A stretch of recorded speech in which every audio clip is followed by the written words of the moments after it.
I'm sorry. He was alerting me to a partial complex. If you don't know what partial complex seizure is, it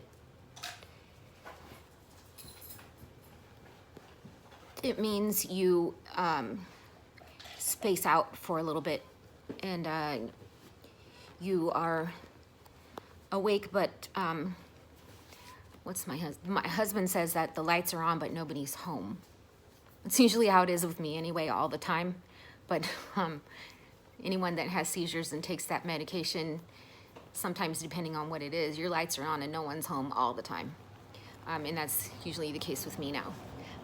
But so I'm kind of coming out of it a little bit. Usually when I have one, it's a little hard for me to talk afterwards, but I am with it pretty much right afterwards.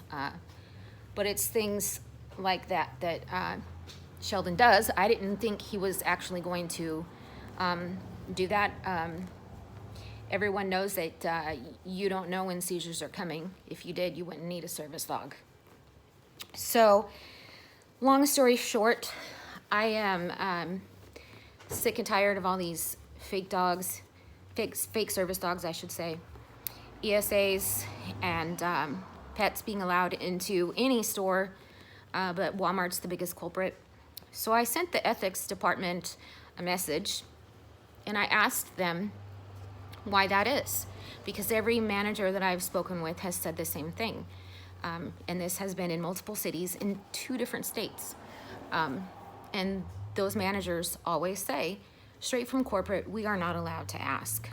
And so when I bring up the ADA, they say, well, yeah, we're allowed to ask if it's a service dog. And if the person says yes, then we can't say anything else. And I say, no, you're allowed to ask a second question. And that second question is, what service does it perform? Now, correct me if I'm wrong. I might be the only service dog handler that may feel this way, but I doubt it based on what I've seen so far and what I've heard and the epilepsy people that I talk to.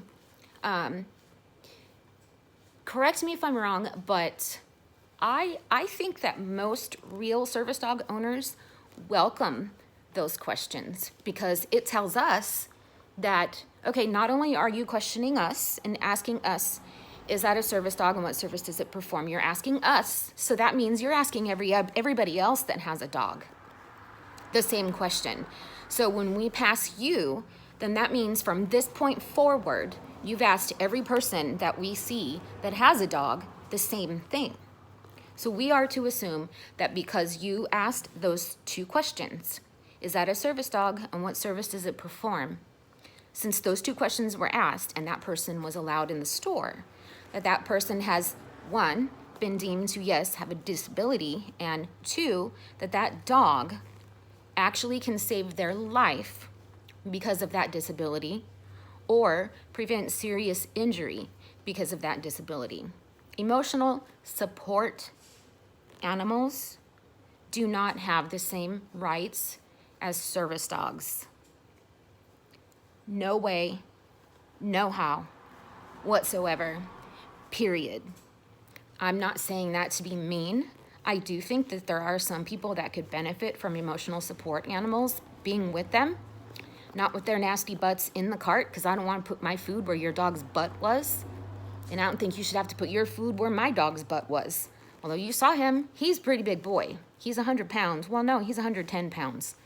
So no way I can get him. I can barely get him off of me when I'm seizing or when he's alerting and I'm on the ground. Yeah, so there are some people that I think that could benefit from that, but you let 1, you let 1,000. So they're not allowed. They're not afforded the same thing. Like, for example, emotional support animals are probably not working when they're at home. Sheldon works when he is at home, which is where we are now. And if you watched the first video, you already saw him alert me. So I'm going to try and do this video the best that I can. I hate how I sound and I hate talking because I start to get really nervous and then I start to stutter. So I did one of those cheesy things where I wrote stuff, and hopefully you you'll read it. So here we go. Let me get all set up.